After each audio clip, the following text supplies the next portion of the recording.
잘하는 공부, 잘 나가는 공부방 잘공입니다.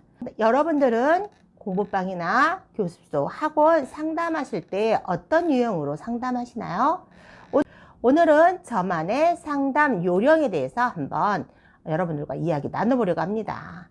저는 상담을 할 때 기존에 배우고 있던 학원의 교재를 가져오라고 합니다. 그리고 꼭 아이와 함께 내원해 달라고 부탁을 하죠. 그래서 아이들하고 상담을 할 때 학부모님도 옆에 앉아 계셔서 아이가 그동안 배운 학원에서 제대로 배웠는지, 제대로 습득을 했는지 아이의 교재를 보고 확인합니다. 물론 교재를 보면 선생님의 메모도 있을 거고요. 아이의 문제 푸는 그런 스킬도 있을 거고요. 문제를 풀 때 제대로 문제를 보고 읽는지 아이 교재를 보면서 파악을 합니다. 또한 기존에 배웠던 아이 교재를 보면 그 학원에서 선생님이 어떻게 아이를 지도하고 어떻게 아이를 공부를 가르치는지 교재를 보면 알 수가 있죠. 또한 선생님이 어떻게 아이를 컨트롤 하는지도 아이와 함께 대화를 나누면서 파악합니다. 그 학원이 어떤 학원인지, 어떤 스타일로 아이를 가르치고 있는지, 어떤 교재를 쓰는지, 아이를 어떻게 컨트롤하고 있는지 금방 알 수가 있는 거죠. 자, 그러고 나면 학부형님하고 아이의 학습에 대해서, 아이의 지난번에 다녔던 학원에 대해서 이런저런 이야기를 나눕니다.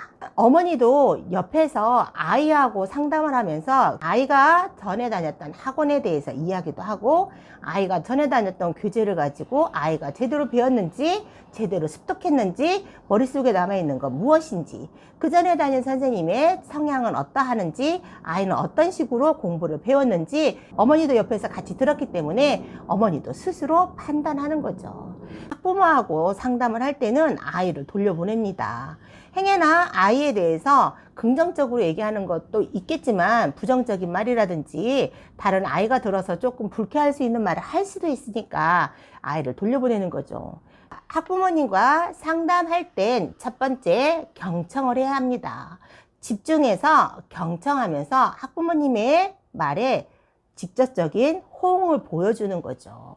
최대한 학부모님이 하고 싶은 말 다 쏟아낼 수 있게 주의 깊게 경청하면서 호응하면서 들어줍니다.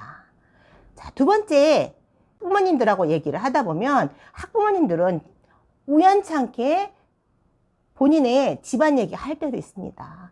그리고 학교 얘기 할 때도 있고요. 아이의 성향, 아이의 학습, 집안 얘기 자연스럽게 나옵니다. 그렇게 학부모님이 최대한 자기 이야기를 다 함으로써 이 학부모님도 파악할 수 있고, 이 집안도 파악할 수 있고, 아이의 학교 생활도 파악할 수 있고, 아이의 성격이나 아이의 성향도 파악할 수 있고, 이 아이와 학부모님과 가족의 그런 관계조차도 금방 쉽게 파악할 수 있습니다. 첫 번째 선생님들이 해야 하실 거는 학부모님이 하고 싶은 말을 최대한 다 할 수 있도록 충분히 시간을 주시고요. 거기에 호응하시면서 집중해서 들으면 선생님이 상담을 하실 때 어머니가 궁금하신 부분, 어머니가 가려워하는 부분을 적재적소 해소할 수 있는 그런 상담 기술법이 나옵니다. 그러면 선생님께서 상담하실 때 해야 할 두 번째 무엇일까요? 두 번째는 학부형님이 충분한 시간을 가지고 본인의 이야기를 충분히 하셨으면 그거에 따른 질문을 하셔야 됩니다.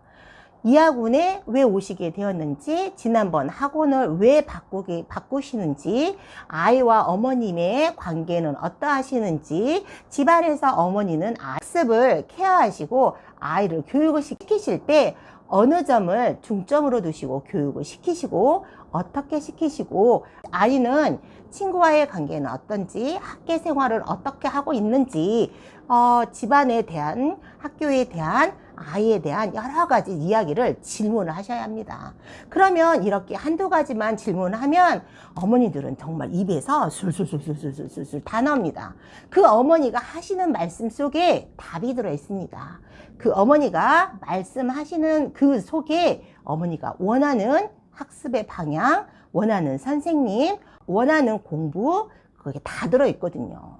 상담의 기술은 어머니 입속에서 흘러나오는 그 말에 다 들어있습니다. 그러면 어머니 말을 잘 듣고 경청하셨다가 어머니가 정말 원하시는 부분, 내가 상담을 하고 내가 그걸 어떻게 해결할 수 있는지에 대해서 적정 답을 내어드리면 그게 가장 좋은 상담 기술법이 됩니다. 상담하실 때 세 번째, 선생님은 무엇을 하셔야 하냐면요.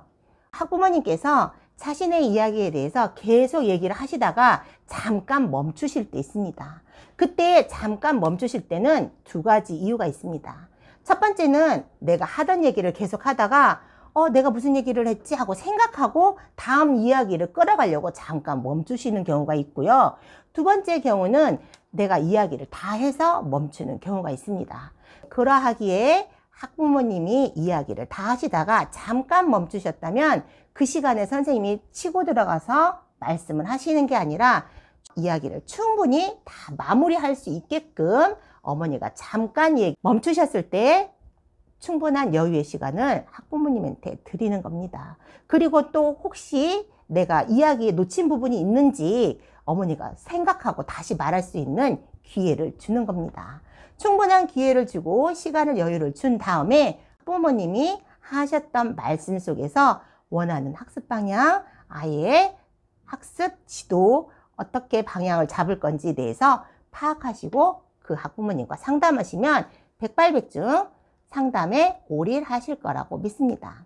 상담은 특별한 기술이 없습니다. 상담할 때 제일 중요한 기술은 내가 진심을 담아서 어머님과 함께 공유하면서 아이를 바라보고 학습을 시키겠다, 공부 방향을 잡아보겠다라는 그런 의지를 가지시고 어머님과 함께 이야기를 나누시면 그 진심은 통하게 되어 있습니다.